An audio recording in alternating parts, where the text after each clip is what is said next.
Okay, so we're recording and everyone has agreed to be recorded. And this is our empathy circle to discuss NVCa, B, and T community issues and conflicts. And I'm Edwin Rutch, facilitator. And I want to just give a quick intention for what my intention is. It doesn't have to be your intention, but just why my intention. And the intention for this empathy circle is to build a culture of empathy, and that means to nurture mutual understanding, care, trust, and support, and a constructive relationship going forward. And also for each person to be able to fully express themselves and feel heard and understood to their satisfaction. And we do that using mutual empathic listening in the circle process, and everybody's agreed to that process.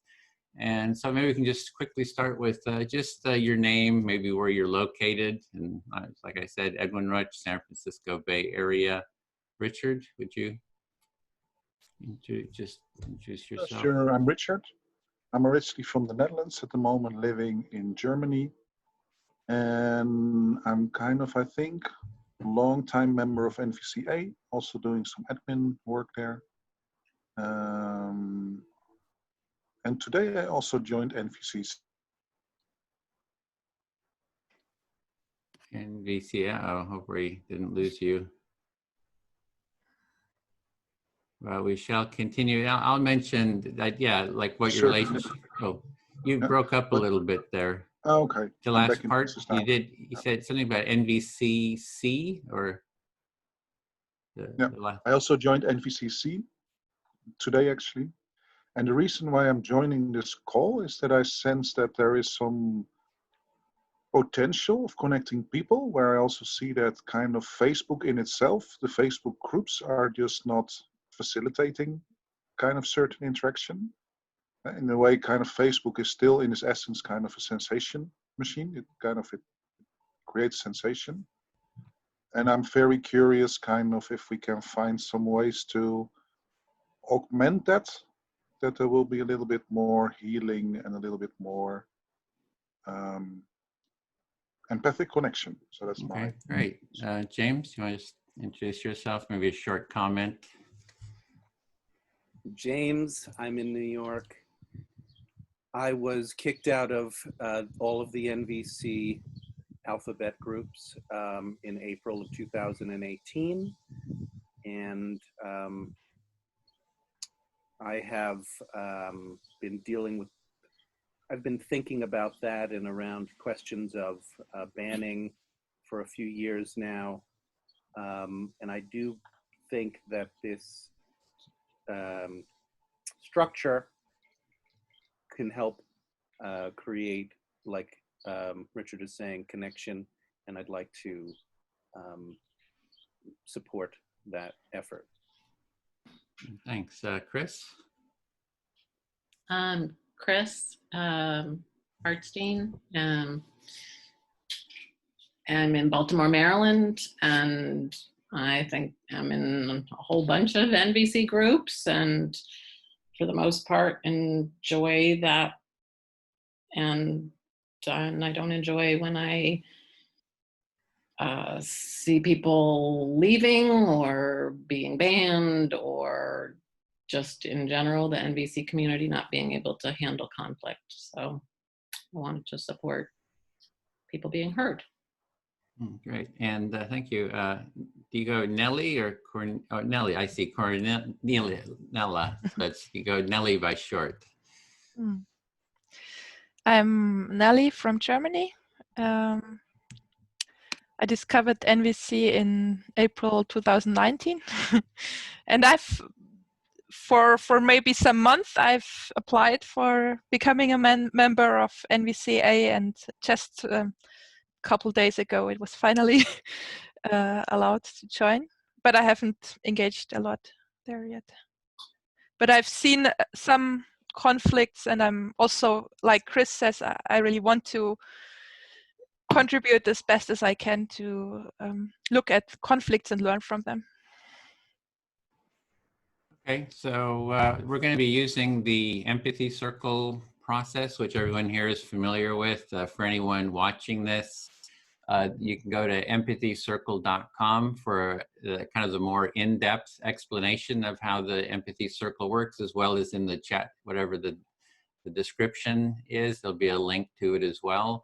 In the process, one person is the speaker. They select who they're going to speak to, and you speak, and a bit, the person you're speaking to reflects back their understanding of what you've said to your satisfaction, till you feel heard and understood to your satisfaction. Then you can speak some more, and then you get a reflection. You get 5 minutes per turn.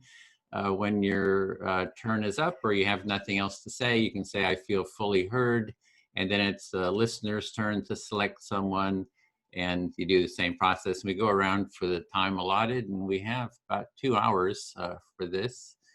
And I think we're ready to get started. Whoever would like to start. And you want to keep time, James? Okay. So I guess I'll start and I'll speak to Richard. Okay. So I thought I'd start with giving a little bit of an overview of what happened. Is there was a conflict in XR in those groups. I mean, not XR, NVCa-b and T. And it was with Adrian, a person named Adrian, who's being accused of being a racist, being banned, etc. And Barbara reached out to me, tagged me in one of the posts and said, me and a couple other people, and said, would you be willing to facilitate? We need a facilitator. And so I said, okay, I'm willing to facilitate. What I hear is that you first like to give an overview, and that you were tagged in a post by Barbara about a conflict going on, a conflict kind of where Adrian is involved, and that was how you got into the group, this, so to say. Yeah. And then I told Barbara, I said, yeah, I'm glad to do this, but I would want everything recorded. So it would be sort of publicly recorded. And I don't know if I mentioned it, but for me, it was to make it sort of worth my time. I thought this would be a good model to model how to do empathic listening, because as you were saying, Richard, you know, there's this conflict there, and you're saying, oh, this process could be helpful. And I think so too. I think if there was more of these type of circles in those groups, it would help the community to sort of dialogue and work through issues. And so that was sort of behind, you know, in my mind. So, and Barbara said, yes, sure, I'll do it. So I started with doing a pre-circle, which is just listening to her, and then some others.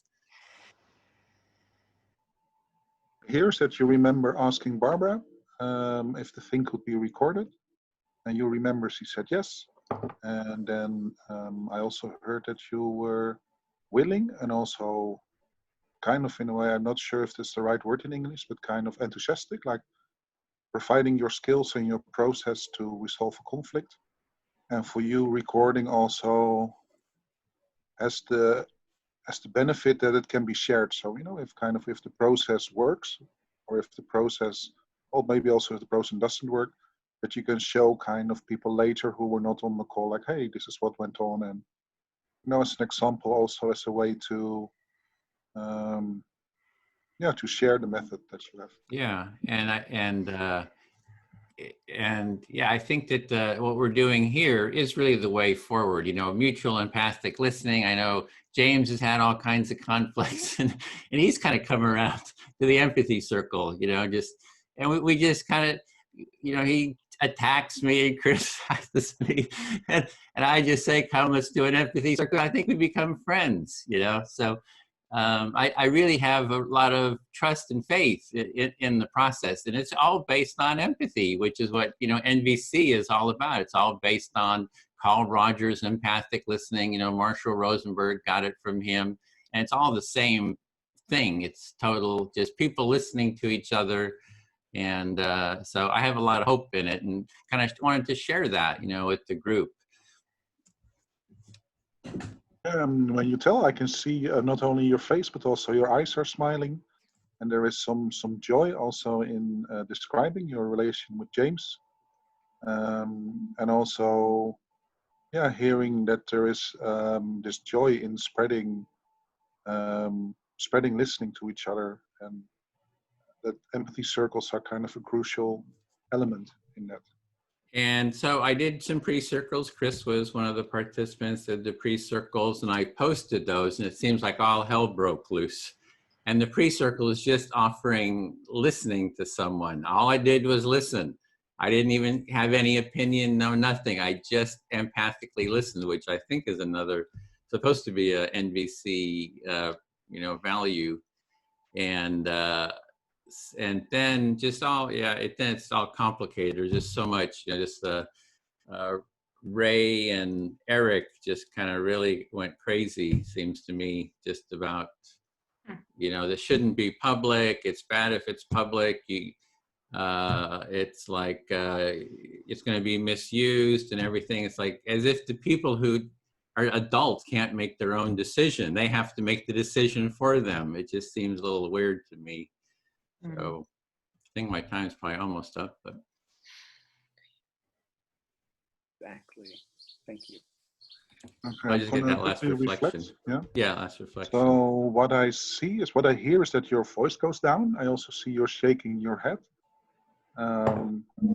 Also noticing that there was this energy of, I'm going to achieve something beautiful, and that you cut into something that you mentioned as complicated, and shaking your head like, something also that in a way that you were not aiming at. And maybe also the question, how did I end up in this? Because for you, you were just there to listen, and it seems that it triggered a lot of things. Yeah, I feel heard. Thank you. Yeah, Chris, would you like to reflect me?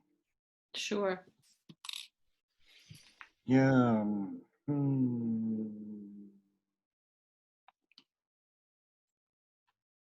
I really like these circles. And also, I have been on the internet, first in Yahoo groups and later on Facebook groups. In a way, they helped me a lot to get to know NVC. And at the same time, I noticed that there is a severe limitation in those groups. So that's Okay, great, short. I heard that you really like empathy circles and that you've participated in different groups, Yahoo and Facebook, and it's been engaging for you, or learning, a place for you to learn more about NVC, but you're also recognizing the limitations of those groups. And what I see more and more kind of when I look at those groups, and also kind of at Facebook, that Facebook is really made as kind of a hot news, or kind of, I would call it a sensation machine, where, photos, headlines, all it's almost like a sensation thing. And there is in me, there is some kind of, I'm not sure if it's sadness, but some kind of, pity, that in a way there is so much potential for people, and we are kind of limited with those Facebook things where we, and also seeing that a lot of triggering that happens within those Facebook groups, that it actually comes through the mechanisms of Facebook. And I also feel energized, kind of, because I also see the potential, and kind of in a way we are here, like, I think like in 5 different cities, like thousands of kilometers apart. So we can chat with each other now. And for me, this being in the same moment present, that has for me some really good quality, or really some transformative quality, what I miss in those Facebook groups. Mm. So I heard you refer a couple of times to Facebook as a sensation, a place for sensation, for photos, for sensation.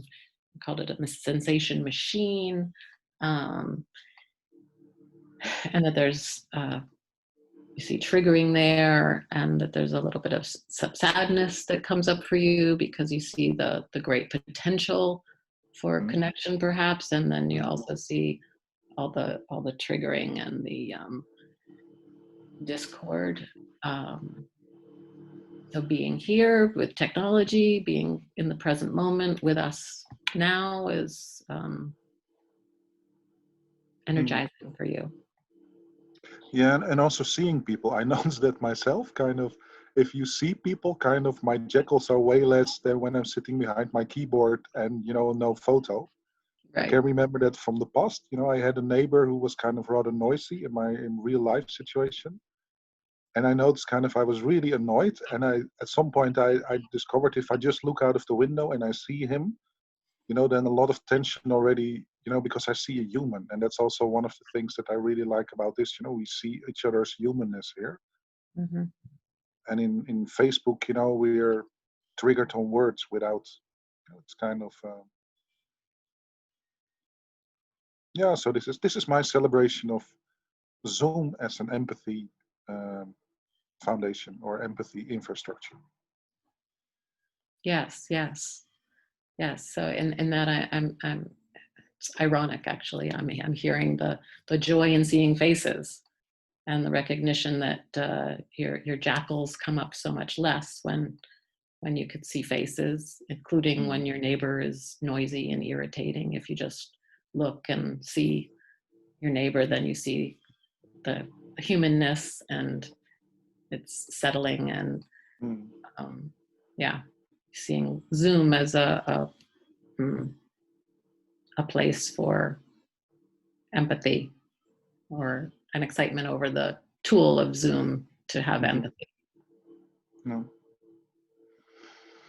And for me, I really feel dedicated of kind of finding ways to embed that into NVC, and also kind of I think the situation that the world is facing now, but I think I will use my next 5 minutes to elaborate a little bit more on that. Exactly. Thanks. Mm-hmm. Sure.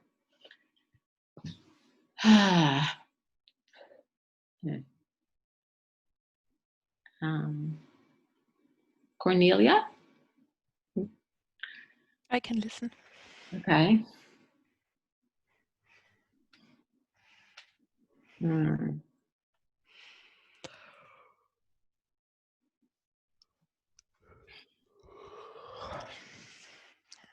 I'm noticing like tingling in my face and tension in my heart,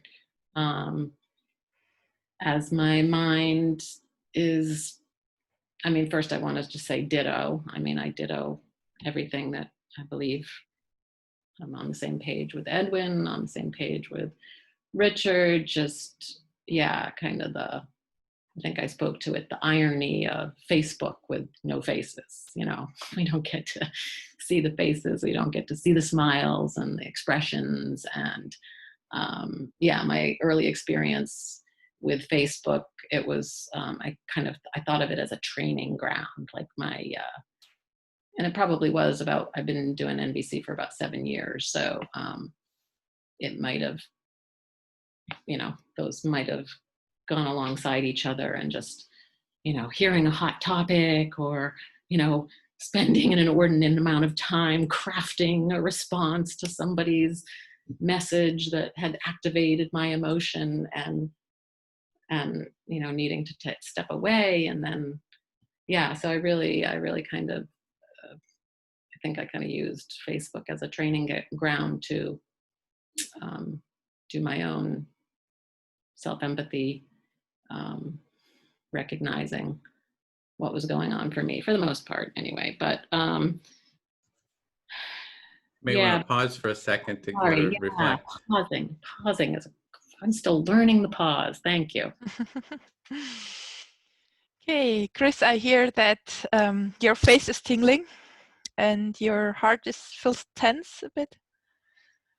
I hear that you're resonating with what Edwin and Richard have been saying, especially the part about Facebook, that it doesn't have real faces, real connection. So there is it's something different than speaking with someone. And I hear you reflecting on how you have used this space. You have 7 years of NVC experience, and you have used it to get triggered and then work with the emotions that were resonating within you, and understand yourself better and react in a a decent way, in a way that is in integrity with you. Right. Yeah. Yeah. Thank you. I think the face tingling and the heart sensation were more related to my thoughts about conflict in the past in the NVC group, perhaps things that I had heard through my associations with other classes, Mickey's class in particular. I have and so I'm like feeling my heart pounding, like just like seeing James and knowing, just like little bits of history. And so there's like this tension, and there's also this knowledge that I don't know much about it. I just know that it was, I witnessed people being really stimulated, and I don't think I really was at the time, but just wanting to hold everybody involved with care, and I'll stop there.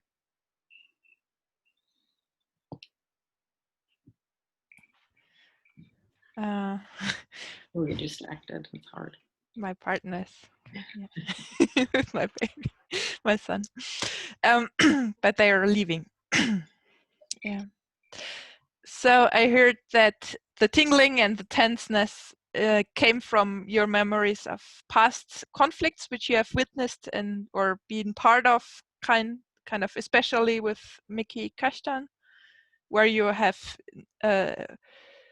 been witness of a conflict between Mickey and James, but you were not an integral part of that. You just remember that there was high emotions in some people, and yeah.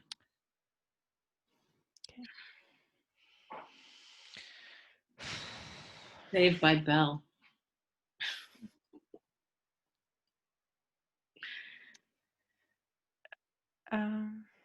James, will you listen to me? Listening.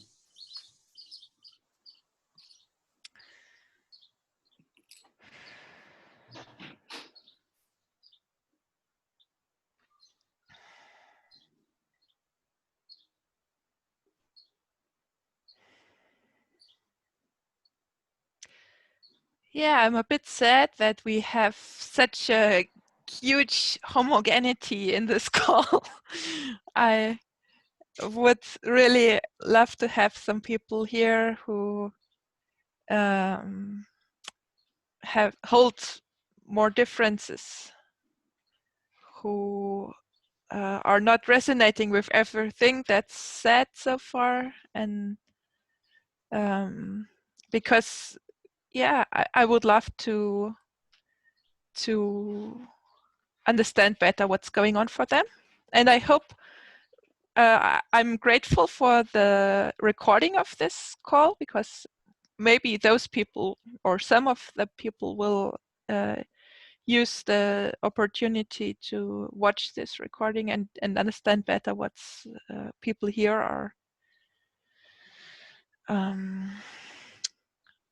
why they how they feel, what's important to them. James? Yes, you're sad that there isn't more of the different side, the other side here.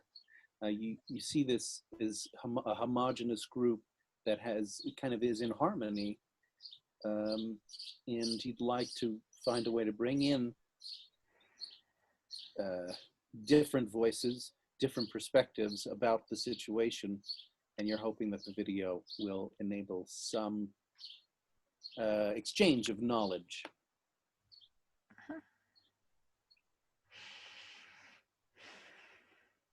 My own difference, which I have maybe, is that I have made quite good experience with asynchronous communication. So I'm not completely joining with Richard and Chris that it's absolutely necessary to see people in order to feel empathy.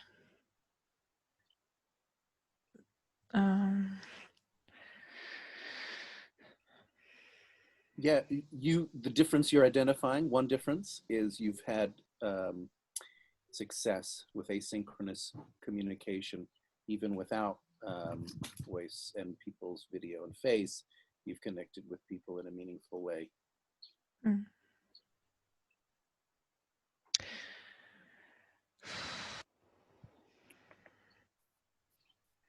Hmm.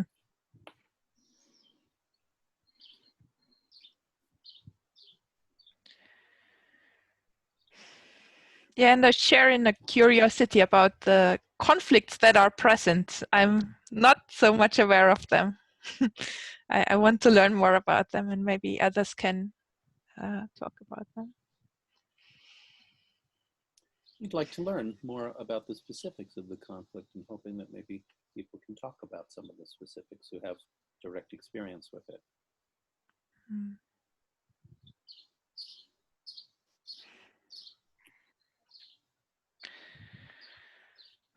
One issue seems to be the recording, from what I've understood from Eric and Ray.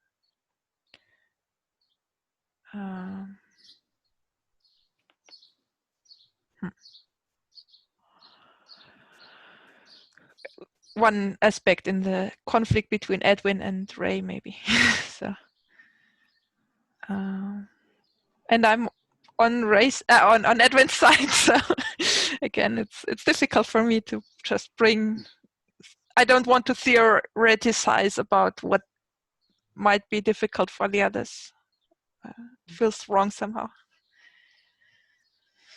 You notice or you identify a difference between Edwin and Ray around the desire to record. You feel you're on Edwin's side, you see the value in recording, and you don't want to theorize about the other side's reasons or feelings for wanting to do something differently. Mm. And that's time. Okay. Thank you.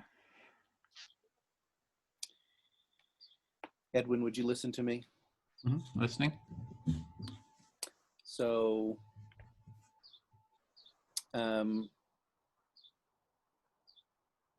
in my journey, in my conflict with Ray over the last 3 years, we have had almost no dialogue, and it's been necessary for me to think about what might be going on for him and other people who I'm not in dialogue with, so I can find a way to open my heart to the situation. And so I would like to bring my understanding of the other side into this group as best I can. Okay, so you, in the 3 years you've had a conflict with Ray, you haven't had any dialogue, but you really would like to understand where they're coming from, and that's, you like to bring your understanding into this dialogue, into this circle group dialogue. Yeah, I think at the macro level, what I see is a desire for autonomy, that Ray really cares about the groups that he started and has cultivated, and would like that care, work, integrity all to be seen, not just seen and acknowledged, but really resonated with closely. So, for example, I think Ray has had a position on, keeping things in that group for a long time, as opposed to, advertising meetings or one-on-one video calls between people in that group. That's kind of been a policy there for a long time, and I see both sides. I see that it's a desire to keep, to stay abreast, to stay aware of what's going on in the group. Okay, so I'm getting a sense that you feel that Ray is sort of holding the group with a sense of care, but sort of keeping everything within the group, not doing publicizing, kind of putting things out, but really kind of just holding the group with, and there was also autonomy. Was something that he has autonomy, or do you feel he values autonomy? Yeah. It's important to me, for example, that he is so active in that group and has made a decision not to talk to me at all, because that is, what's important about that is that he,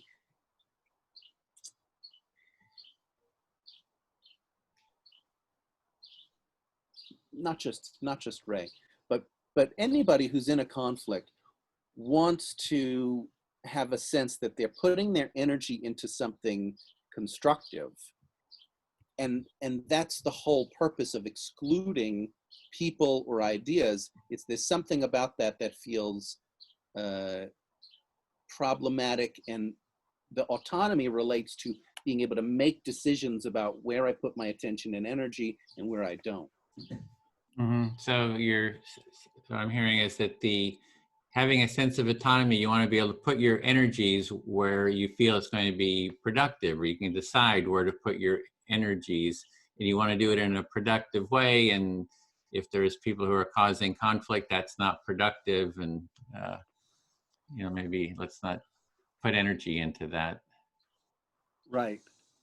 So from my side, what I can see is I can be furious about being excluded, and I've been furious about being excluded from the group. And I can also totally join Ray on a desire to maintain that autonomy about where I put my energy. And so that my being furious doesn't really say anything about Ray's decision to exclude me or you or other people. That's almost neutral and unrelated to my strong desire to be a part of that group. I think I'm understanding that you have different parts of yourself. Like in one part, you can be very angry, very furious about being excluded. But on the other side, you also have a sense of understanding in terms of the value of autonomy, and you can understand that. So there's kind of two different things kind of at the same time happening. Jesus Christ, an animal just came up to me. Okay, yes. So that's time. I just finished by saying that's right. So at a personal level, my person system, I would call, I am absolutely, it's an enormous problem for me to be excluded. But from a larger, from a larger bird's eye view, I would like people who organize groups and events to include the people they want there, and not, So you want to give, you have the understanding for people want to, kind of from a distance, you want to give people the choice to exclude people if they want to. It's sort of their choice. You want to give them the autonomy and the choice to do it.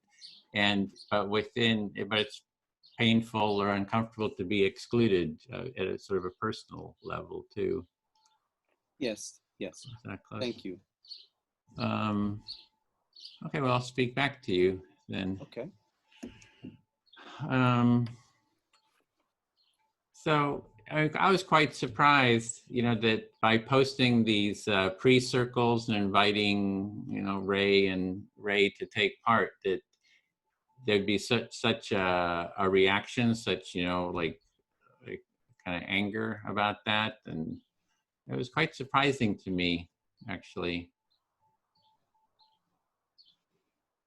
Yeah, you're surprised. You didn't expect this kind of reaction just based on inviting people to participate in the empathy circle. And I just wonder what that means about NVC, for example, because it's like, here's this group that's been ongoing. You've had conflict with the group for 3 years, I think you're saying. And I remember even doing a pre-circle with you. It's like, I see these groups, these people having all this conflict. This is like 3 years ago. And I'm thinking, and this is even in the RC community, I'm thinking, why don't these people just hold an empathy circle? It's like, what is going on here that they just don't talk to you? It's like, I don't understand. There's something missing in those groups that I'm trying to kind of understand. Yeah. You don't, something is, you're wondering, what does this mean? Does it mean something about NVC as a system? Yeah. Or does it mean something about those groups that they are unwilling or unable to have conversations about the conflicts that are going on in a way that moves it forward some way?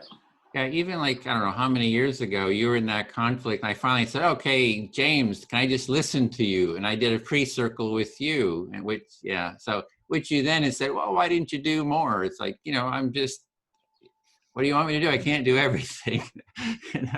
It's like, why didn't you do a circle, offer to do a circle with them? Just instead of hassling them, why didn't you invite them into a circle, Maybe you did, I don't know, but.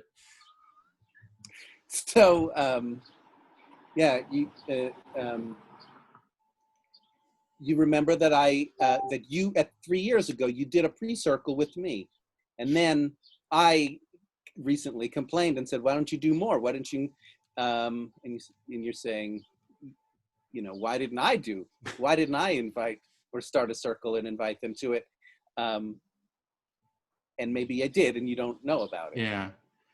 So, and then Adrian, I like Adrian. I mean, it's like, I just listen. I mean, I think he makes a lot of sense. He's making really valid points. And it's just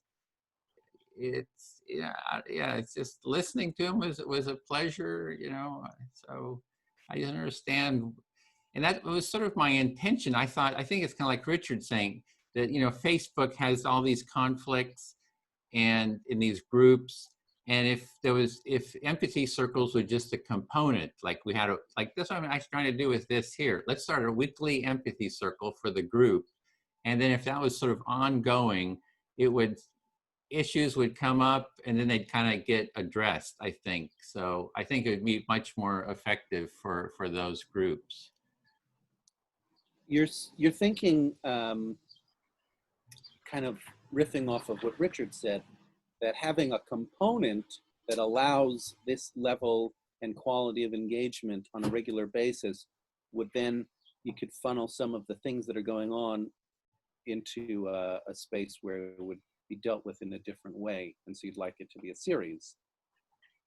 And that's what I was sort of intending too. I thought, well, I think this could really contribute to those groups. We can kind of model this, we can have recordings of it. People can see how it works.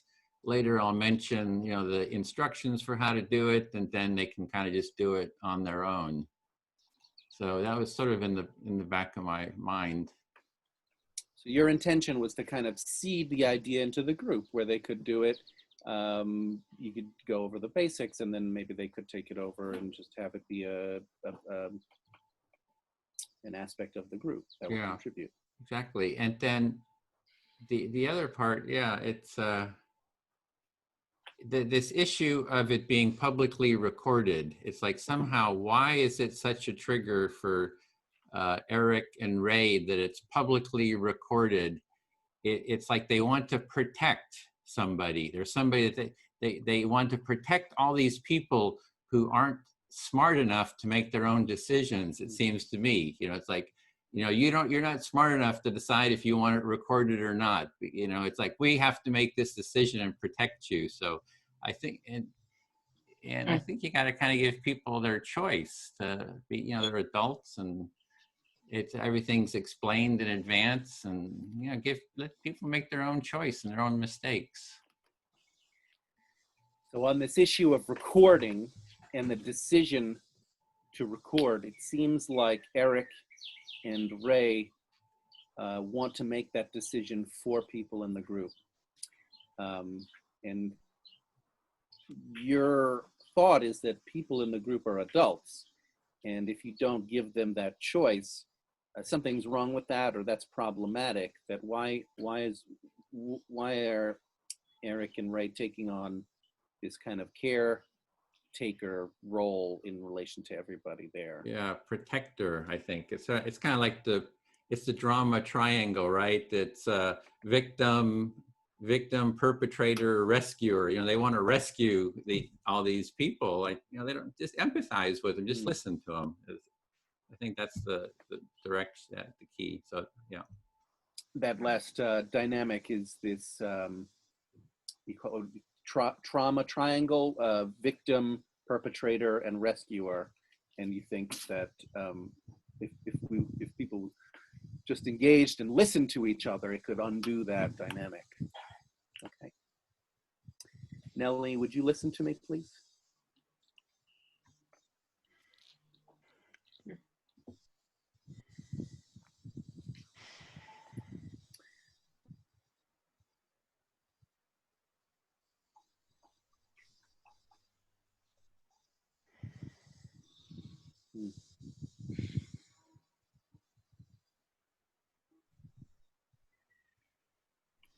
Well, I think it's bigger than Ray and NVC, A-B-C-D-E. When I went to the CNVC Global Gathering, I went on my best behavior, and Ray and Eric and others tried to get me kicked out of that unsuccessfully. But not just Ray. The executive director told me that many people tried to get me kicked out, and she let me stay, to her credit. But I had a conversation with her about bringing conflict to that event, and she told me no conflict. And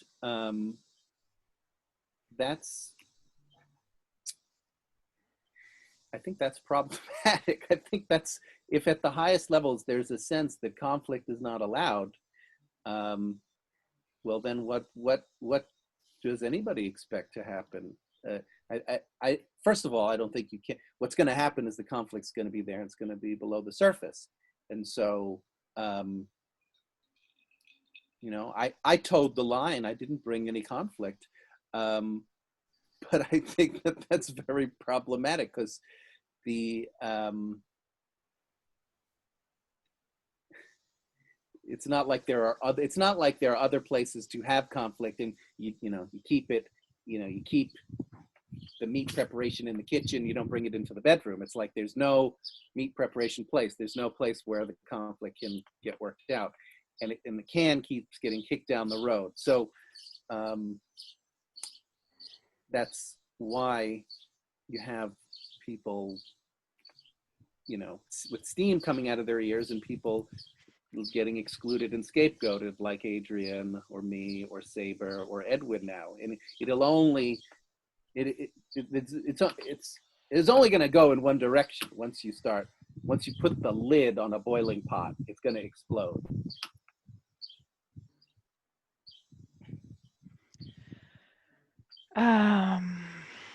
So you see that there's a fundamental problem in the whole NVC community, which is kind of centered around the CNVC association with their leaders. And when they were hosting a festival, a gathering, you were told that there's no space reserved to bring conflicts that you have with the community. And it's not just that at this festival this was not welcome. There seems to be no space for conflict at all in the association. That's right. There's no place to bring conflict with Mickey, with the trainers.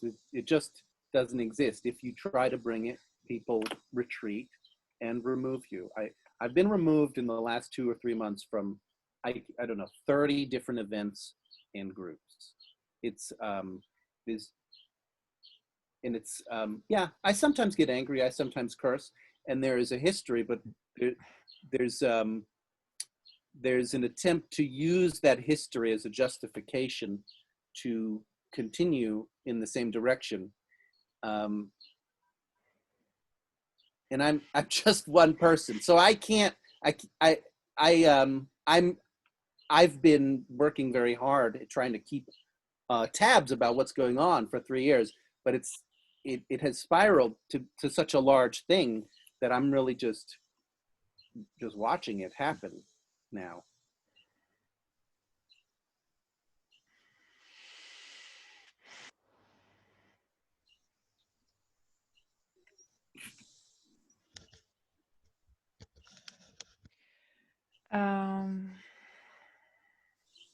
You have a history of behaving in a way, cursing and behaving in a way that has been difficult for people. And based on that, there's no place for you to get clearance from that, or to get a chance to start engaging with people.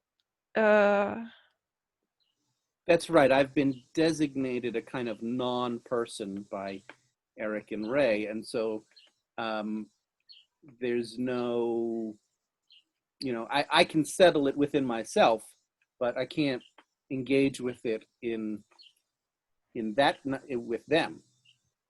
And that's true for many people. I mean, there's probably over 100 people who I'm in that kind of, non-person dynamic with. And that's my time. You are, or the association is with other people just similar to you? I don't really know about their Others. their relationship to others. I just know for myself, but it does seem like it is a pattern that is bigger than me. So you have are for about 100 people or so, they consider you a non-person, someone who will never, they will never want to engage with? Yes. And you're trying to keep track of what's happening? Who is... For my own sanity, I want to, yes, I want to stay open to the possibility that we could have a human connection, but that's out of my control. And so as the number of people who want to consider me a non-person just increases, it's just, again, it's nothing I can do. I just watch it and I wonder, I'm curious about what it means. So you want to stay open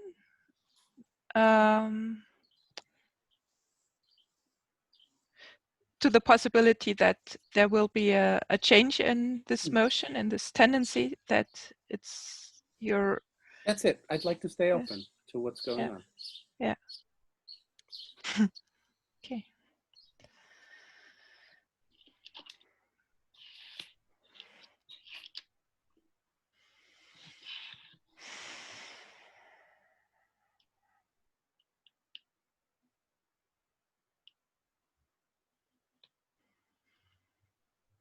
Yeah, what I'm...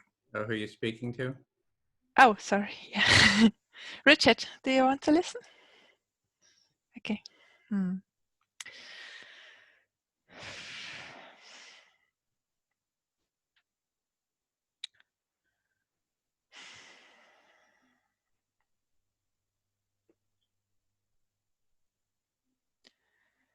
What I'm really curious about is the community. Why are people, some people, few people, having so much influence over a large group of people, such that they can just make decisions like, we don't talk to that person without the group, the community being involved in a decision process, in a evaluation process. Yeah. Yeah, what I saw is that you took a deep breath, kind of, before you started. Also about community, that you're kind of curious about community, and also how it is or why it is that a few people have such an influence where the community goes, and especially who is kind of welcome and who is not welcome in the community. Mhm. So as a community member, I can say that often I don't get notified when when something like an exclusion is happening.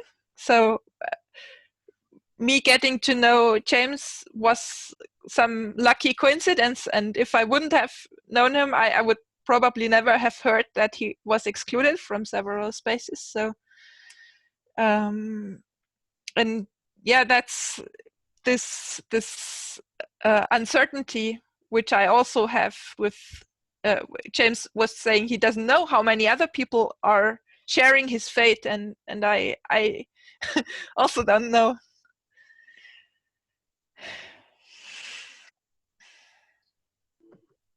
Yeah, want to reflect or Yeah. want to move on? So what I hear is that you are glad that you met James.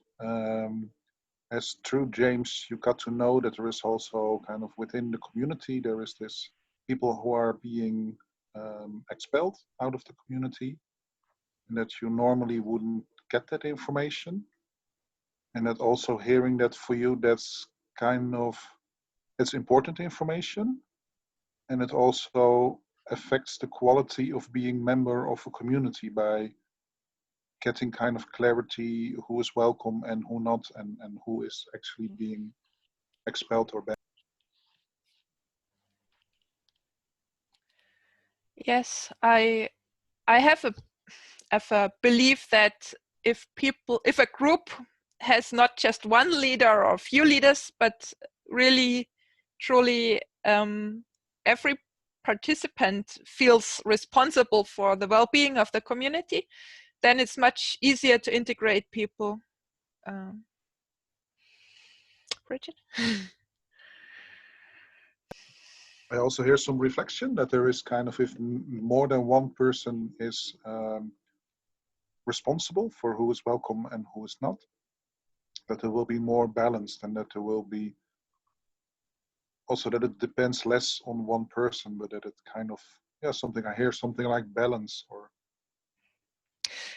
When I don't like someone, but the next person in our community can forge a connection with them, it's so then I would say, oh well, I want to get rid of that person, but the next person says, oh, I really enjoyed having conversations with them, and then it's harder for or easier for the community to stick together. And also when I tell, if it's 3 persons, if I tell person B, well, person C is so horrible, and then maybe person B has a good connection with C, they could actually connect, and person B could tell person C, well, person A is really having trouble with you.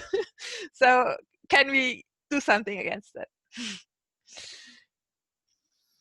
Yeah, so what I hear is some flexibility and also some fairness. If 2 people don't like each other, that's not the end of the world, but there is some kind of other people who might jump in for that and say like, hey, it's not a personal opinion that this person is blocked because I am able to make connection, and that is, you know, if 2 persons are not able to make a connection, that person can still be in a network through connected through other people. Mm-hmm. Yeah, over to you. Yeah, Edwin, would you like to reflect me? Listening. For me, it's also about group processes and also healing. What I see in what happened in NVCa, kind of that's the group where I'm kind of in, or what I kind of regularly follow. I sense that there is also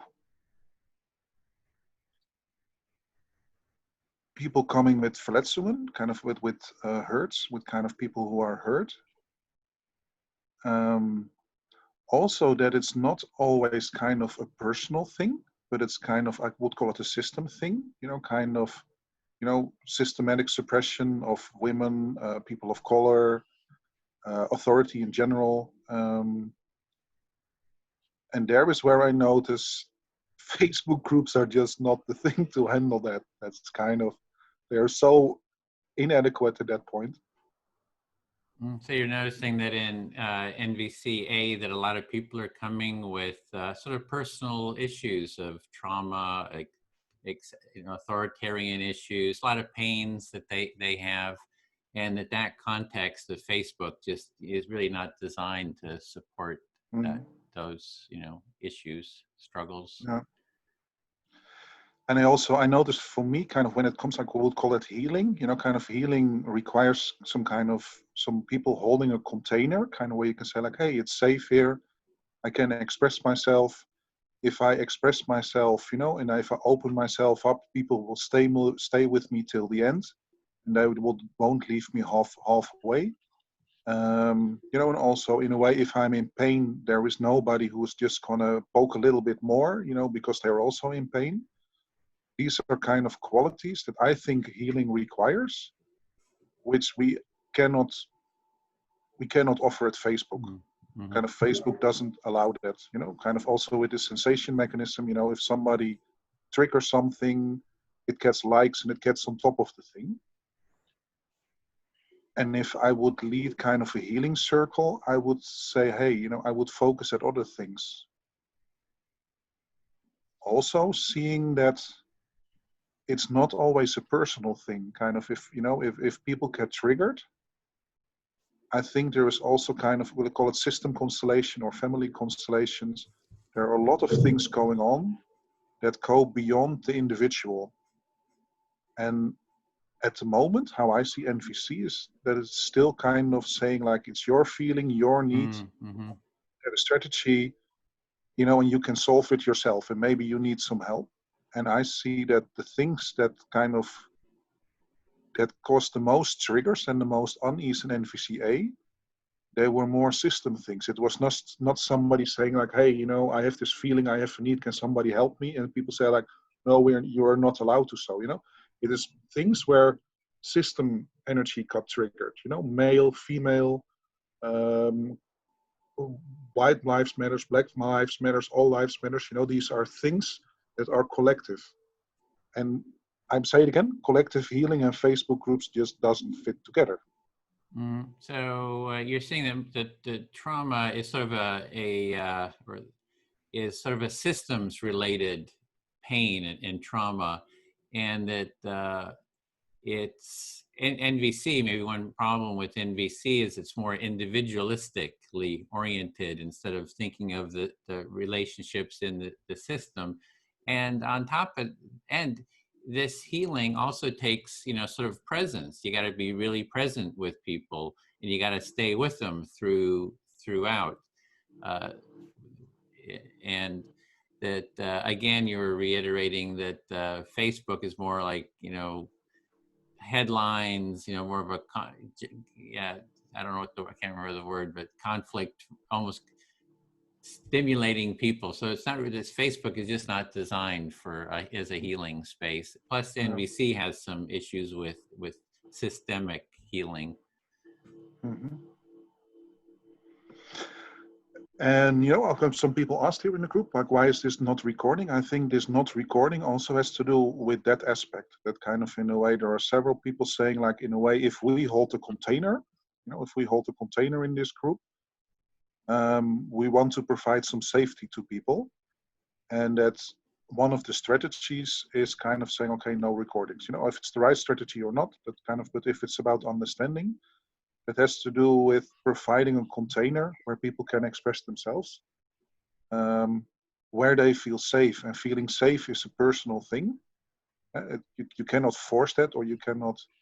And at the same time, there are quite some people who feel uncomfortable in being recorded. So kind of, that's the. Mm-hmm. So you're addressing the recording part, saying that the recording is sort of for creating a sense, not recording is for creating a sense of safety, and not everybody wants to be recorded as well. I think that And was, also, this is my last sentence, also with some sense of autonomy, that you say like, hey, you know, if I open myself completely, you know, a lot of healing stuff might come out. I don't want the whole world to see that, because I don't trust the whole world, because if I trust the whole world, I would go on the street and shout it out. You know, I come to a safe place here. You know, I want to be sure that anything that I say won't be used against me later. yeah. So you're seeing that That's the sentiment. That's the they, sentiment that I feel under this thing, like, okay, this resistance against being recorded. so the sentiment that you're sensing is that it's about creating a safe space, and if people are, you know, you're sharing, coming for their healing and sharing all their deeper issues, that they're going to be very vulnerable, and so it's more of a space for this, a safe space, and otherwise they just be out on the streets yelling out their issues. And so that's just your understanding of Yeah, thank you. I feel heard. okay. Chris, can I speak to you? Yeah, somehow my brain is not working as well today. I don't know what it is. I mean, I didn't sleep well enough. You know, I don't know. Maybe it is. We got the 30-day notice to move after 27 years of living in this place. They want to give us 30 days notice to move because they want to sell the house. So kind of upset about that. So maybe that's kind of in the back of my mind. Yeah.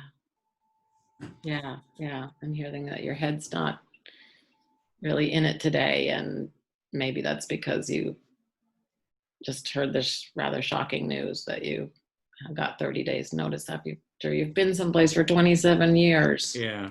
And you're reeling. Yeah. Yeah. So, well, you know, they can't. It's illegal. They're not aware of there's bans on even, you know, during the COVID. So, and it's probably going to be extended. So there's ways of sort of fighting it, and I think it was even an illegal, you know, notice, but still, it's something we have to deal with. Yeah. Sure.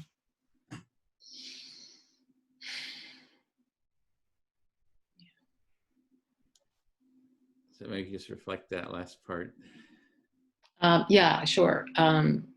Yeah, so I'm hearing a little more relaxation, and that, you know, they can't do it. It's not legal with COVID. And so you have a bit of a sense of safety around it, and you still for a have couple to deal with extra months. Yeah, it'll be extended. Crazy. It'll be extended, but you still have to deal with it. Yeah. And, so yeah, I said good just to get that out. I felt a little bit more okay. Maybe part of that tension is sort of out. The other part, I'm trying to give up coffee, and I've been drinking green tea, and I think I'm getting, you know, when you don't have your coffee, you don't get that caffeine. You get kind of weird feeling. Maybe that's another thing I'm feeling weird about, is not, you know, trying to do the coffee. yeah, maybe you're not having that same coffee clarity, and green tea is just not giving you the same feeling. Yeah. So yeah, it's like where to go with all this. I mean, I do. Yeah, Eric and Ray were invited to take part in this. I would think that people who are leaders would not be in that be so. I guess I don't know what the word. It's what in that inner little bubble where you need a lot of protection.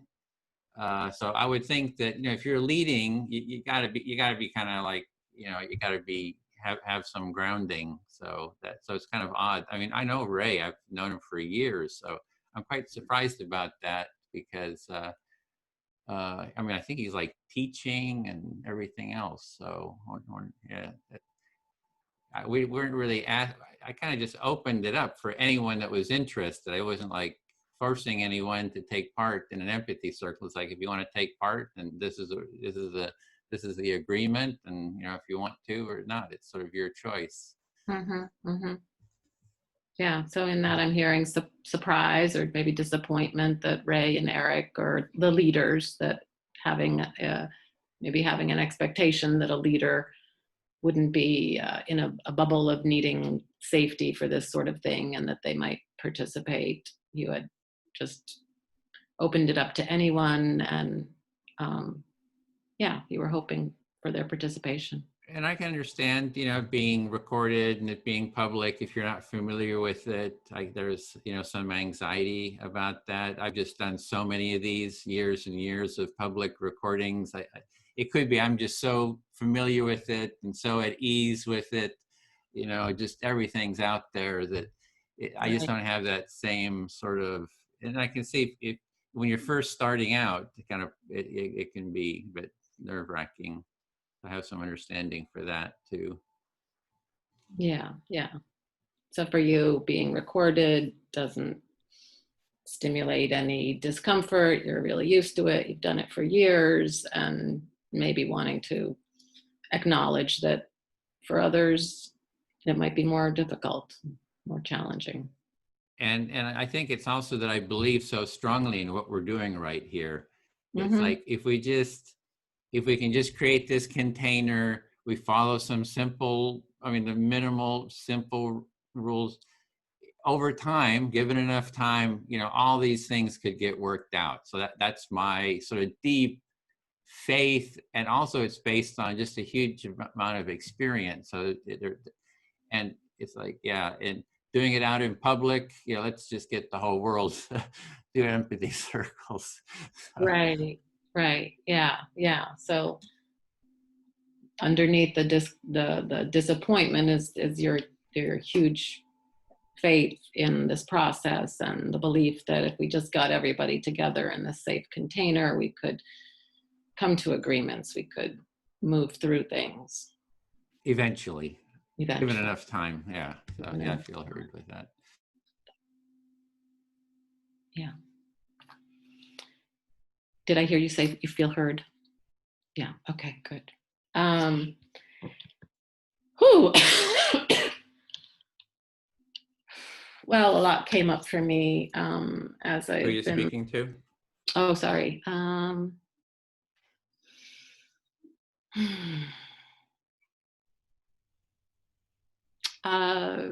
Richard, I think.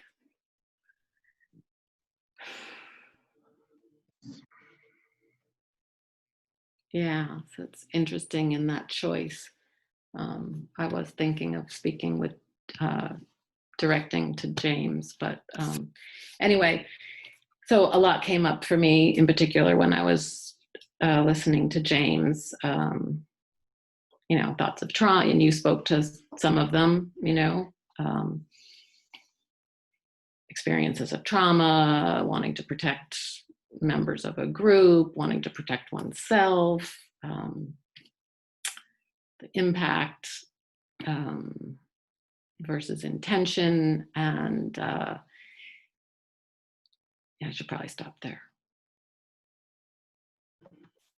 When you heard James talk, a lot of stuff came up in you, about being excluded, trauma.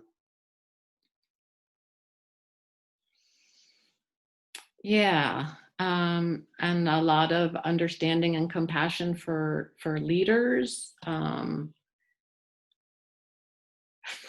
When we first, I will admit, I was I heard myself telling myself when I heard Edwin say that we were here for 2 hours, there was, oh shit, I forgot these things are 2 hours. I'm committing 2 hours of my time to this. And for me, I do a lot of empathy circle work. I do a lot of NVC. I do a lot of empathetic listening. And for me, the quality and the juice comes when somebody is getting to what's going on for them. And so I'm less interested and less wanting to put my time and energy into what I might perceive as hearing what somebody thinks about what somebody might be thinking or feeling or whatever. And I'm so much more interested in what's going, what it touches deeply for someone. Yeah, so I might have even been experiencing a moment of regret and recognizing that, you know, volunteer time is volunteer time. And yeah, so I had some compassion for Ray and for the others. Yeah, I'll stop there. So what I hear is that you had some compassion for Ray and leaders in general. That you also are aware that you are spending 2 hours of volunteer time now in kind of being in the circle. You will do the circles more often. And also what I hear is that what's the most rewarding or juicy moments when you get to know a person and to get to know their feelings and kind of also feel their needs, and that kind of gives you the energy. And I saw quite some hand movements, so that was kind of interesting.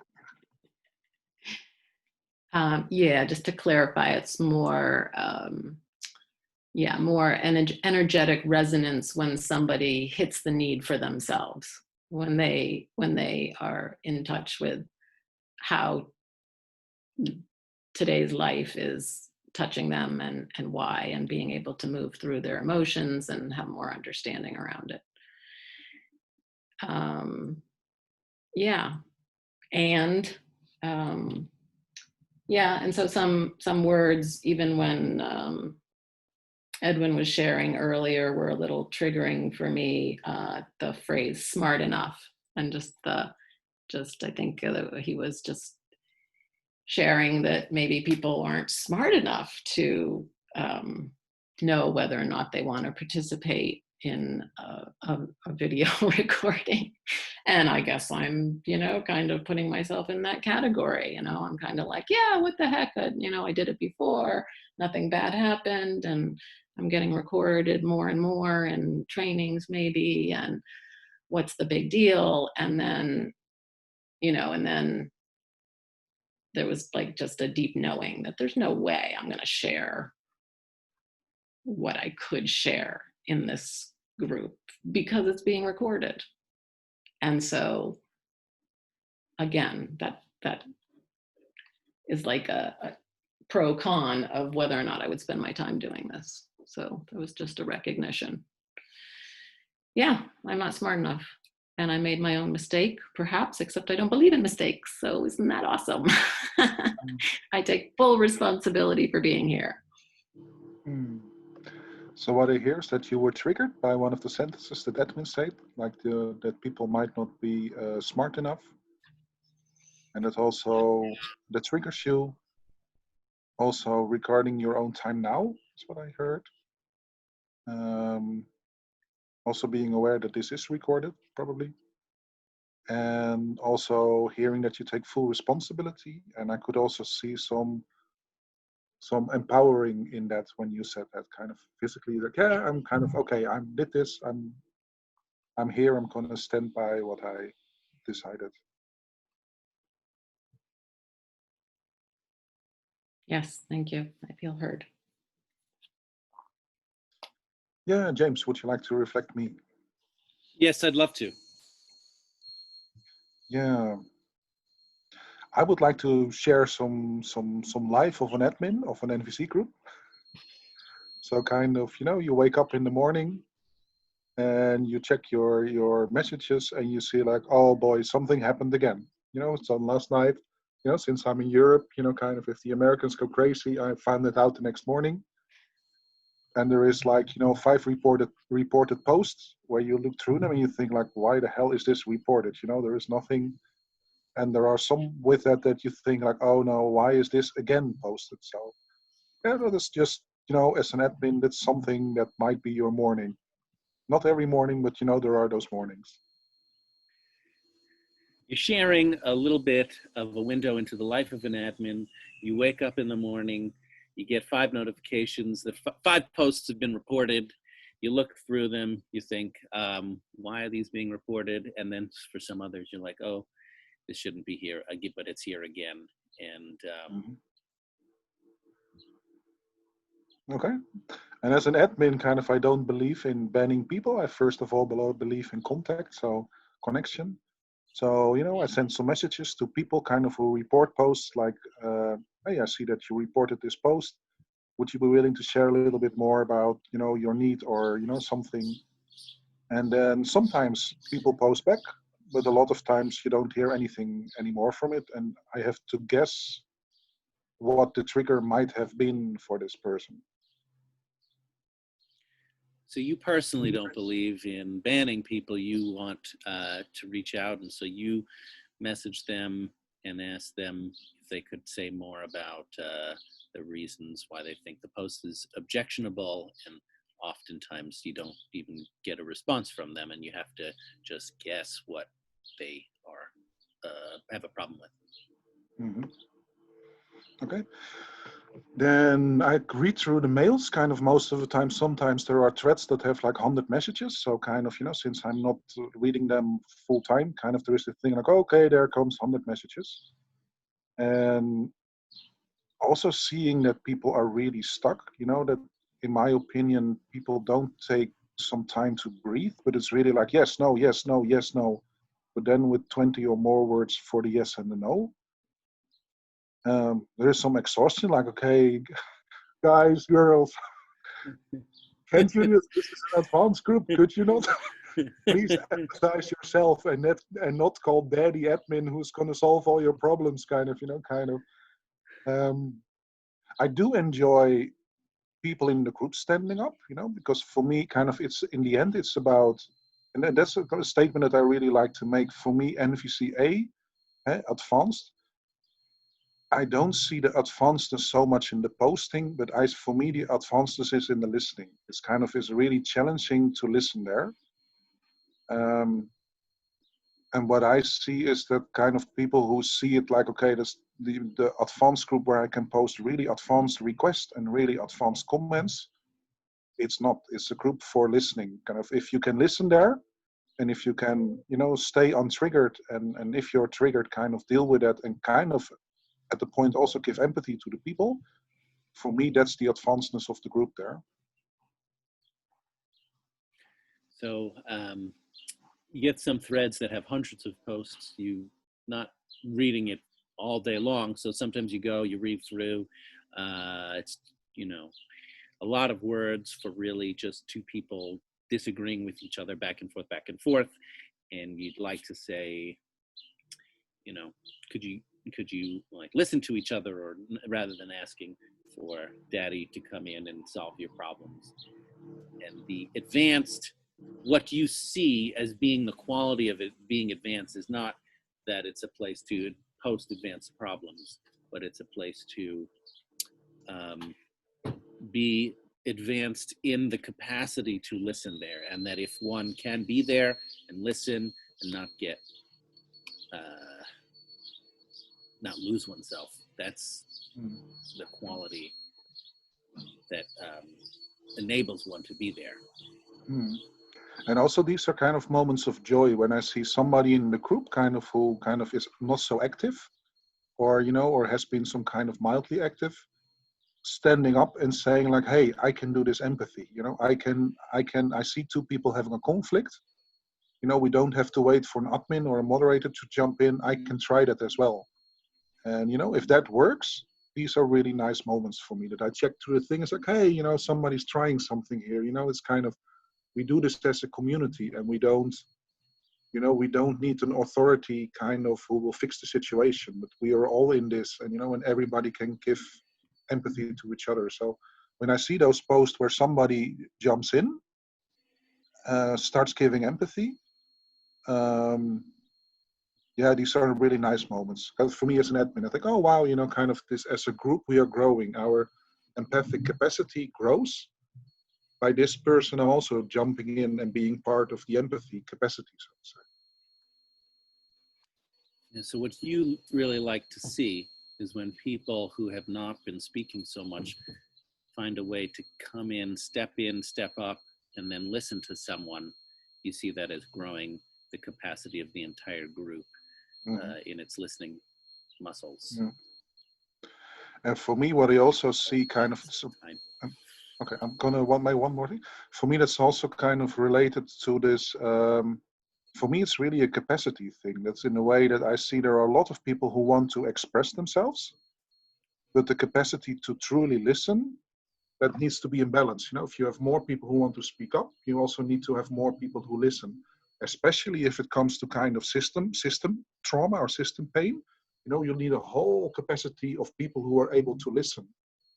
And that's for me kind of the thing, like, oh wow, that's, you know, our capacity to listen has grown because, you know, this person now also is on the empathy side, so to say, and not only, look, I have a problem, can somebody help me, but hey, our empathy capacity grew. So that's kind of, these are dear moments to me.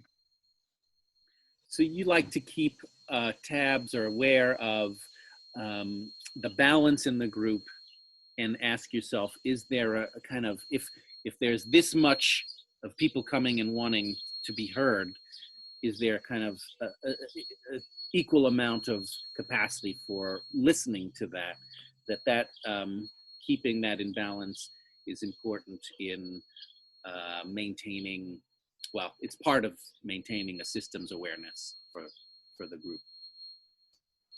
And especially when it comes to this kind of system trauma, you know, kind of male-female constellations, white-black constellations, these require, because they are system things, they require a lot of empathy, available empathy, kind of, and that's, you know, especially when these things go loose, I know it's like, hey, you know, we need all the capacity that we can here in empathy.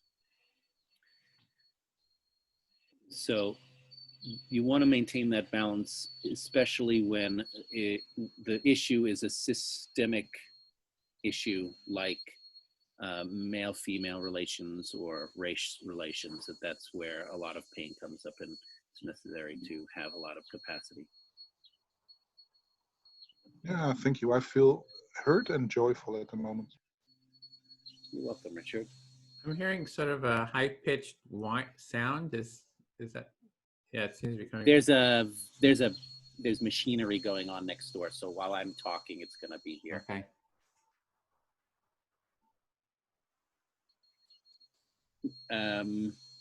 Chris, would you listen to me?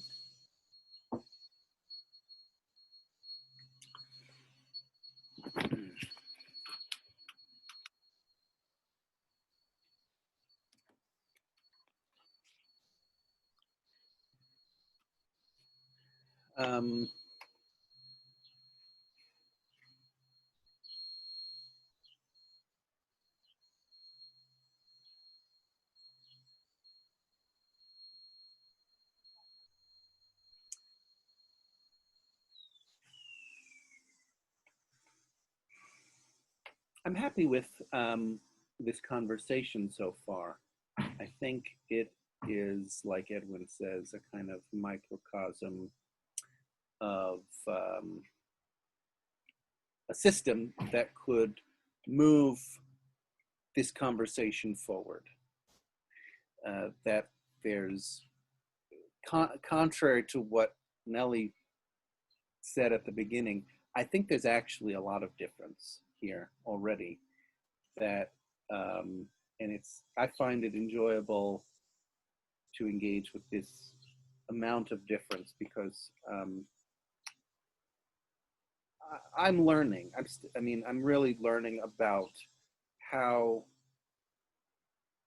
I personally can engage in difficult conflicts in a constructive way.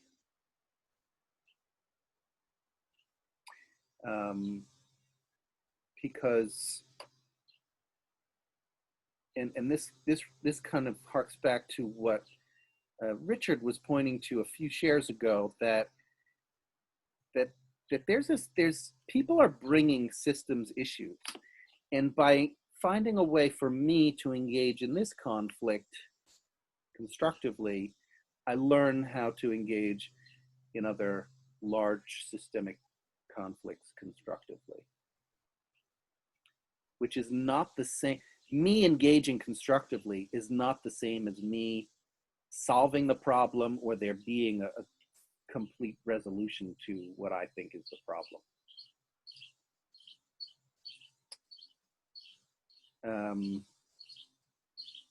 Would you reflect that? You're on mute. Yeah, sure. Want to jump in? Yeah, I heard that you're happy with this conversation, that you actually do see that there are differences here, maybe enough differences for it to be useful, and this is a microcosm of a process that could be very useful in moving conflict forward. In particular, you're recognizing that you're a learner and that this is a helpful way for you to learn how to engage in conversations, in particular those that are of a systemic nature,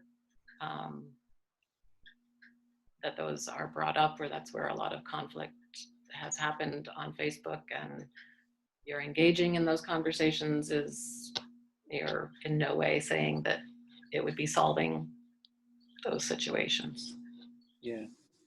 And so what's interesting to me is earlier when I heard you say something like you want to hear what's going on for people directly rather than like what someone thinks someone else is thinking. It's interesting that plucks something that, you know, that triggers something for me, an impulse to like really get like sink my teeth in an emotional way and like get angry and say what I'm angry about and say all my specific grievances. But I stop myself because I don't think that that would be constructive.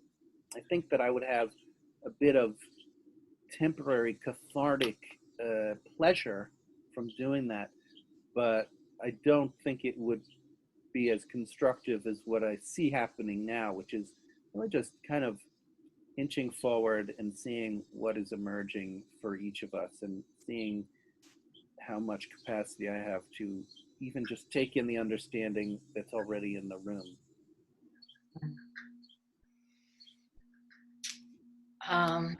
Yeah, so I heard that you have an appreciation for the pace and the level that the conversation is at, that there was a temptation in what I said about enjoying hearing what is really up for people, what having them go deeply into their feelings as a temptation for you, but that you see that,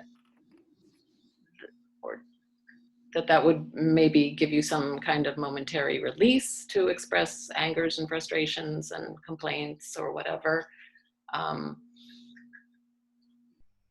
Yeah, it actually points to a big learning that I've had in the last few years, which is that when I get angry and scream and complain, it's not me getting into my feelings. It's actually me moving away from my feelings.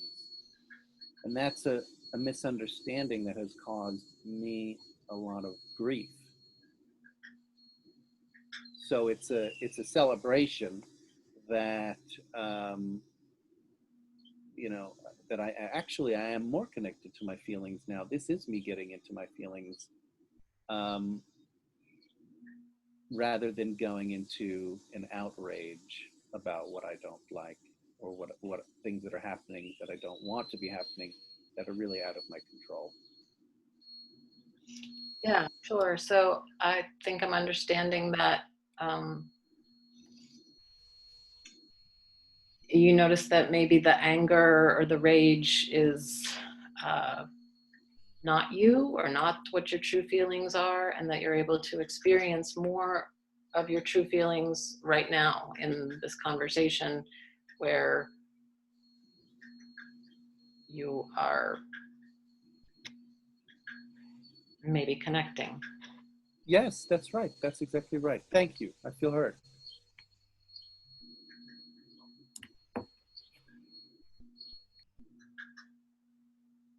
Oh, my turn. I feel like passing the ball to someone. I don't know that I have anything else to share. Let's see, I gotta look at my notes. Oh, yeah. Yeah, sure. I'll just, I had jotted down earlier. First step, select who you want to speak to. Oh, yeah, right, sorry. Cornelia, Nellie, sorry. Yeah. another thing that I had written down, I guess that's, I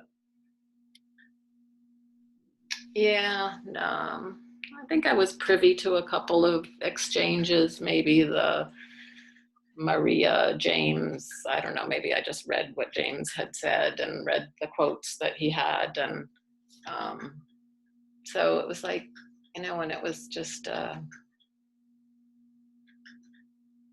guess I was wanting an acknowledgement that I think what I remember from that comment was that she was, yeah, maybe it was the whole privacy thing. Maybe she was not open to having it being a private thing. That anyway, I really don't want to go there because I'm not her. What was stimulating for me was, you know, what does this say about NVC? What does this mean? What does this mean about NVC? That always is activating for me, especially because I just believe that that's all we're doing here. We're just meaning makers. And so whatever, you know, what it means, whatever it means to you. And I have to also acknowledge that I tend to be on the, you know, in a place of, I have been over the years in a place of defending NVC. I have been in a place of sadness that, that there's discord within the community. I've had my share of disappointments that, because I really want harmony. And I really, you know, I'm embracing conflict a little bit more now, and maybe that's part of my growth. But it was just a little stimulating, like, and then there was like the thought, how can this possibly say anything about NVC when NVC, I mean, I don't even want to use the term NVC anymore. I want to say it out, nonviolent communication, because if it's not nonviolent communication, it's not nonviolent. If it's stimulating violence, if it's causing discord, if it's disconnecting, for me, it's not nonviolent communication. So, so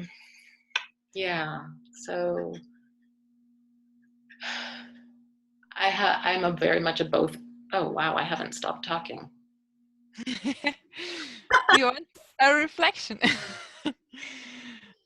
I want more than a reflection. I want you to put up a stop sign. Thank you, yes. I heard you say that we are creating the meaning ourselves of what's happening. You want to remember that? I heard that you have a history where you had to tell people that nonviolent communication is a great thing, and they kept challenging it. And you have desire for harmony, and it's slowly over time you're building up a capacity to handle conflict. And you're wondering what NVC or what the general understanding of it, if that can be actually nonviolent communication, when at the same time it's triggering people, it's creating pain for people. Yeah, thank you. It plays into the whole, you know, labeling thing, you know, for me. I think just this morning looking at the, you know, do we use the word racist when, you know, expressing our discomfort in what somebody has shared that we might perceive as racist. And so I see it the same way. It's like using the term NVC as if it is this static entity that everyone agrees on its meaning is not the case for me. So I'm much more interested in experiential.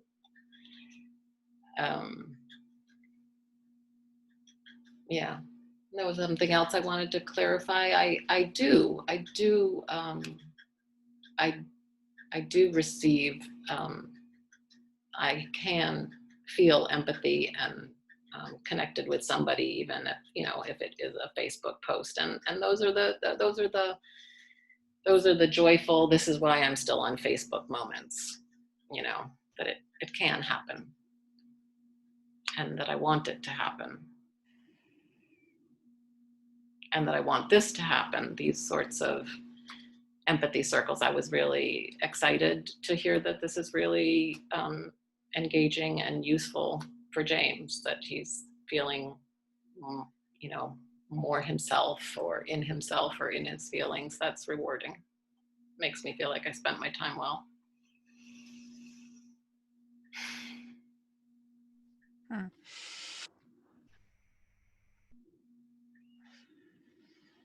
I hear that words can mean very different things to people, like someone calling someone a racist or calling someone doing NVC.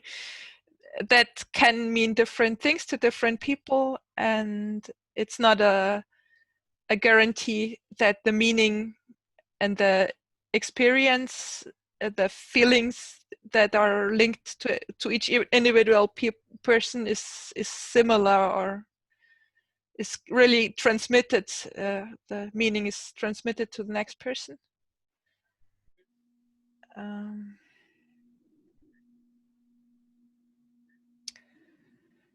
You are you have at times where you're really glad for the community, even if it's on Facebook. You get some value from there, and you also are glad to be part of this empathy circle. You perceive it as you're glad about what's been coming up here. You're glad about hearing from James that about his clarity or his ability to distinguish between acting out and feeling his feelings.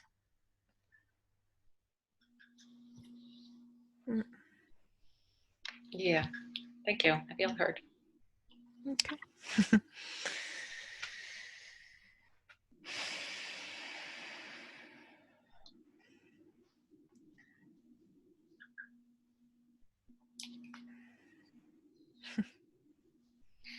Richard, would you like to listen? Yeah, sure. I really enjoyed listening to your description of what the group is. And as an admin, you have to spend time with the group, even at times when maybe you would prefer to withdraw and do some private stuff, but then people come up and call you to help them solve their issues. And so you have a constant view of what's going on in the group, and that's valuable.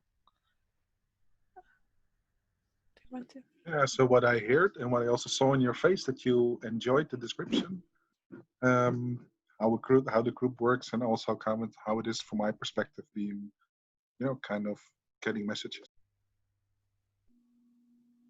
Yeah, the constantly tracking what's going on in the group and getting a sense of what's alive there. That's also from James. He was sharing about how he perceives Ray as wanting to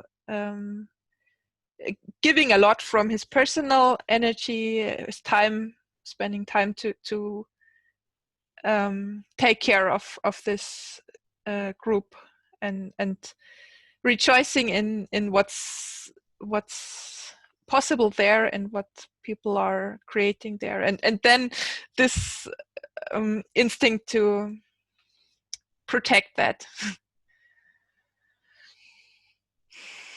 Yeah, so what I hear is that also by James saying that, naming that there's quite some work from Ray in there. and that there was some appreciation for the work there, and also that there is some understanding for protection or kind of holding that. And I remember in my history, I've helped create a choir. Well, to keep it alive, it was a bit dying, and then I invested a lot of energy, and it's now it's still very alive and a great community, and also a company I have helped build. And when I look back, I have done so many things wrong, or in a way that's not really was not so helpful, but the love that went into the project still was enough to make it a kind of a success so far. So build a community that's still alive. What I hear is it reminds you of the choir that was kind of low energy and that you cut it back up on energy, and also the company, and also that you feel like, you know, it's kind of, it's like putting love into a community, and then when it thrives, there is this this celebration, like, hey, you know, kind of something is alive as a community. And what's important is, looking back now, I see that I have made many things which I don't really like now. So many things I perceive as wrong now. And yeah, if I transfer that to the NVCa community, maybe the people who give their energy to support that group, they also have made a lot of mistakes, and maybe are still doing things in a less than perfect way, and still the community somehow is receiving energy from them, and they might yeah, the thing which I would find beautiful is if those people would have if they could receive feedback about what's not working in the community more, if they would be more able to take in feedback and understand the problematic things and learn. Because yeah. So what I hear is that you also remember when you was working with the community that you made some things that you would now do differently. That you also can imagine that, you know, the people who do the NVCa groups, that they have a similar experience. It's also by matching that with your own experience that you feel some compassion. That's what I guess. And also I hear a wish that there would be some kind of openness to hear from people what works for them and what doesn't work. Yeah, especially the leaders, those who are making decisions that might not work. Okay, thank you.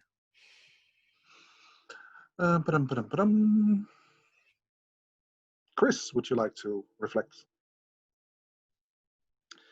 Yeah, we can need to an end, so I would like to kind of for myself to get things together. Kind of some words that still intrigue me was harmony and choir. I heard them come by. For me, there is a part of me also enjoying this group as some kind of harmony, or kind of as a choir, or even as an orchestra. We're saying we have lots of people from different backgrounds. You know, there are some people with ding, ding. You know, there are some people playing a flute, and there are some people playing the drum. And in my perception, I can remember kind of, I think the last 3 years we band like 3 or 4 people, I think. So it's not so much often, but most of the time when it happened, it was, in my perception, kind of, you know, people were trying to do the ding, ding, and there was somebody there with a big drum saying, hey, look, I found a drum, boom, boom, boom, you know, and in a way, kind of, that's also what's triggering in the group or so. There's this thing like, hey, you know, could you tone down a little, because, you know, kind of, and also with Facebook, you know, Facebook amplifies the drums and not so much the, you know, the subtle noises. Like, hey, you know, could we turn this a little bit down, you know, kind of volume wise, so to say. And that's always kind of a tricky thing. Like, how can you allow all people to use their instruments, their music instruments, so to say, and at the same time give space to people, because, you know, nobody's using the instrument perfect yet, you know, because, you know, if we are perfect, we wouldn't be in that group there. But that's most of the time when it gets tricky. Like, kind of, how can we provide space also for this more subtle music instrument to still be heard and not be. And also kind of, you know, what happened recently, that was really kind of, for me, that was kind of almost like a volume issue, you know, kind of the volume was just too loud. And as admins, we could not get to the point where we say like, hey, could you please turn your volume a little bit down, you know, because there are also other voices. We also like to hear other voices, you know, and with Facebook kind of amplifying these drums, you know, kind of, you know, like this Black Lives not doesn't matter, does matter. All those posts gets really amplified, which triggers a lot of other people, so they don't get to play their music anymore.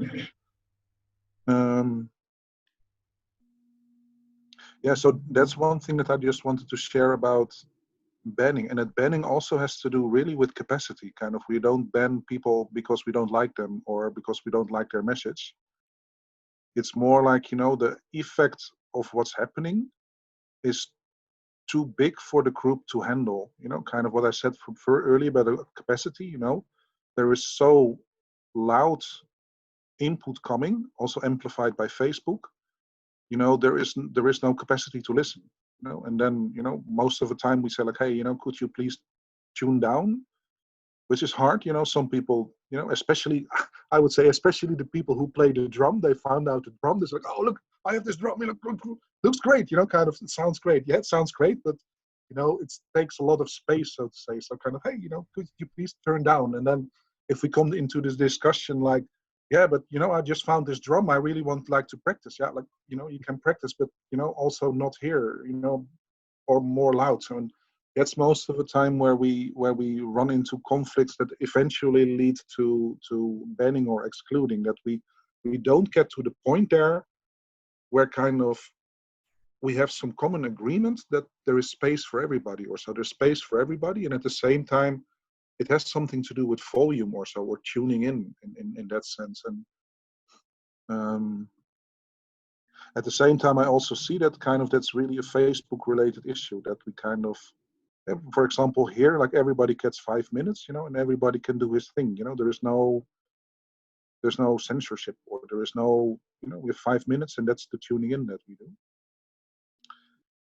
And in Facebook, we don't have mechanisms to do that, to say like, okay, we want to give a little bit more space to the triangles, you know, because we also like to hear them, you know. There is no mechanism on Facebook, you know, because if somebody posts some comment or a video, you know, then blah, blah, blah, blah, blah. Yeah, I think I also would like to share that kind of, that there is that it's also about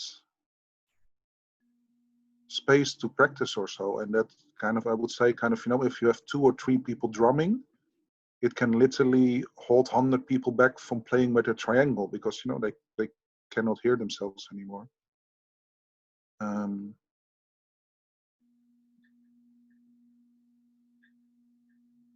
Yeah. Do you like reflection now? Yep.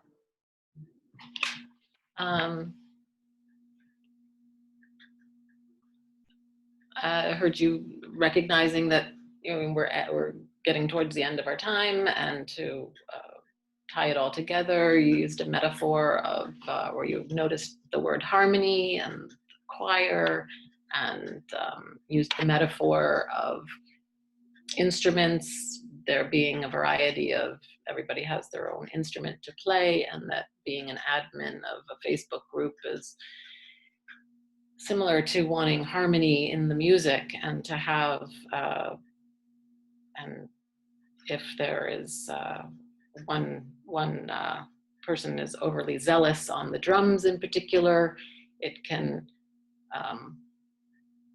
really drown out the triangles and the quieter voices perhaps that are there to practice, and that's the reason behind that effect, is the reason behind the banning, and that group capacity and allowing time and space, and that it's not structured. You just don't have that ability in Facebook like we have here, where everybody gets 5 minutes.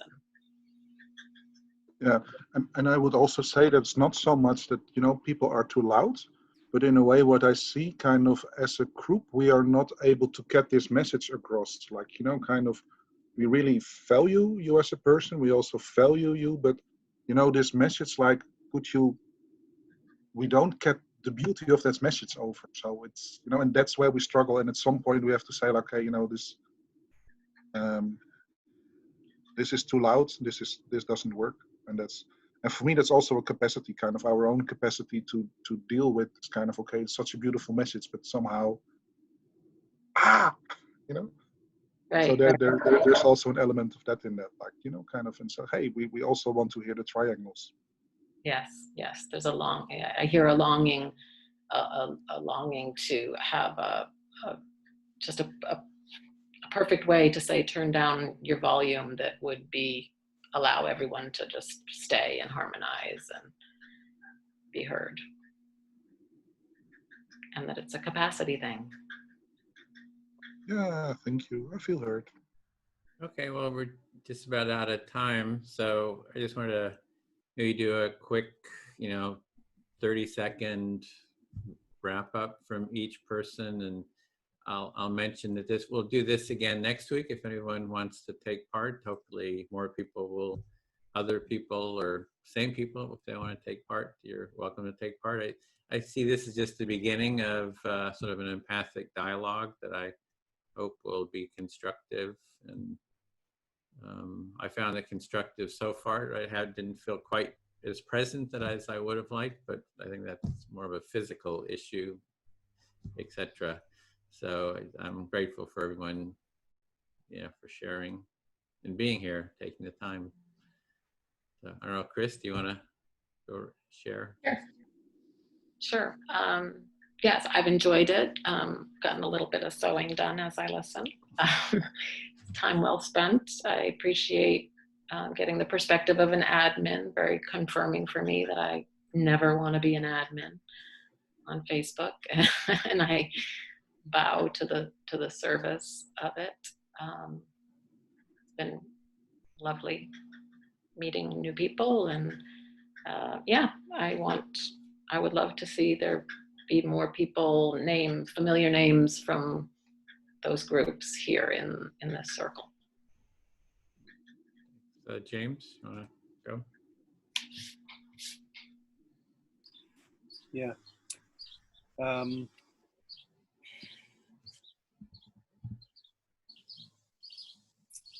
I want to acknowledge something Chris said earlier about how she realized she had signed up for 2 hours, doing this for 2 hours. I want to acknowledge that it really is work to show up in this way. Sometimes it's not fun. I certainly find it agonizing and grueling to return to traumatic experiences over and over again. So I know other people feel similarly. So it is work, it is hard work. I think it's worthwhile for many reasons that have already been said today. And so that's why I come. And sometimes I have fun, and that's great too. But I think that in order to achieve the goals that I would like, about personal goals and larger goals of being more attuned to my own feelings and capacity, and navigating some of the tricky issues that Richard also pointed out very articulately, it's work to do it and to learn it and to get more familiar with it. So this is a great place to do that work. Thanks, Nellie.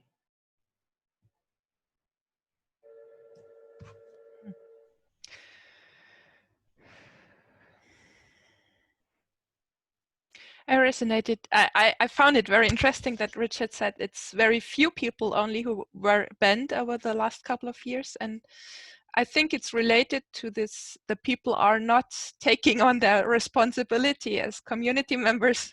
I think if people would be more vocal about what they are annoyed with, would be more people banned. And I don't think it's a good thing that nobody gets banned. I don't like having one leader and lots of sheep following. I'm looking for communities which are alive, and yeah, I hope this community will grow in this sense.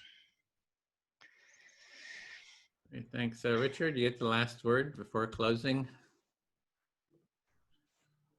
Yeah, for me, a metaphor that I kind of came up with is kind of, for me, empathy is like this huge mountain, like call it Mount Everest, you know. And I also noticed that kind of, you know, I need some support on the way.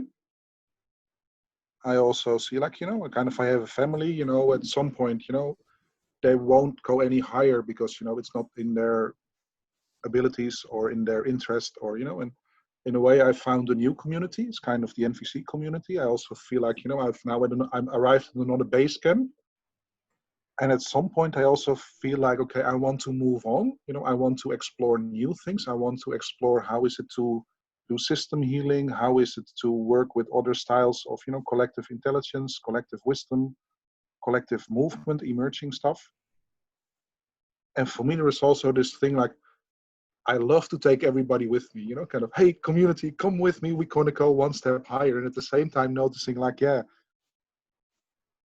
not everybody wants to join me there or so. And I feel joyful with here what being people sitting with people who are saying like, yeah, you know, kind of, we know this NVCa community, and, you know, it has supported us sometime. And, you know, there is this wish to go further with empathy circles, with joining rooms, with, you know, kind of saying like, hey, you know, we are on the way to move one step further along the mountain, along our path, you know. We all do different paths, but I feel kind of interested in, you know, sitting here with you. And, you know, and for me, NVCa is still a base camp. I hear for James, it's not anymore, you know, kind of, I also hear some sadness there, or some, you know, I don't know sadness, but I hear some energy there. And for me, it's very clear also after today, like, yeah, there is, you know, there are new fields to go, and I'm happy to be in connection with you and saying like, you know, some things might work out in NVCa or in, you know, in the NVC community. And for some things we might have to, you know, create a next base station somewhere along the route, so to say, with different qualities and different. Okay, well, thanks. Well, I hope the empathy circle can be a gondola taking us up that mountain together. And I do believe that it can be. It can make the journey a little bit easier. So great. Thank you, everyone. And we'll see you, hope to see you next week or somewhere else. Thanks.